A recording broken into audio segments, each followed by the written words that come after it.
ariko ngira ubengera ngo hari ukuntu bagira imbaraga zikomeye cyane. Ikibungo kera bajyaga bagenda mu gataro, ariko irubengera ngo noneho waje ufite imbaraga zirenze. Aho umunyarwanda wese avuga Josiane, yakibashya atavuga Josiane bakamutuka. Izo mbaraga arizo waba ukoresha. Umana nyagasani, ubwo imbaraga wabanza ukatsobanamo muri bake izo mbaraga uri kuvuga. Ntago ndi kubyumva. Aha. Ewe bana ishobora byose.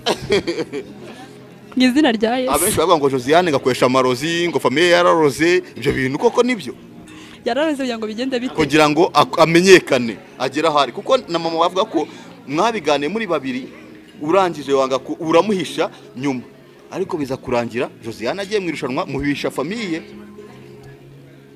Okay, nkuko nyine ubyumva, ariko nubwo twabibahishe, twavuze kujya kizagera bakabimenya, kandi koko cyarageze barabimenye. None ubwo ayo marozi uri kumbwira rwose wadusobanuramo ukuntu byagenze.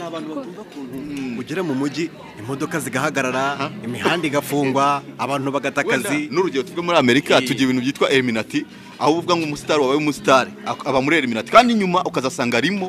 None no mu Rwanda twaje twumva abahanzi bamwe bakoresha amarozi bakamenyekana cyane n'abakinnyi. None nawe bari kuvuga ngo Josiane amarozi, Josiane amarozi.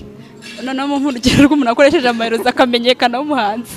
Byaravuzwe cyane, bavuga King James, bavuga ba Eminem, bavuga ubwo no hanze n'aba Akon n'abande babashinzaga amarozi.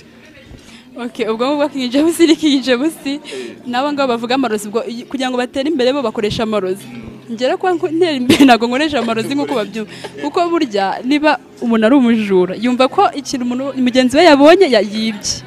Niba nabara abarozi ubwo bumva ko kuba narateye imbere ari uburozi, ntago nabarenganya.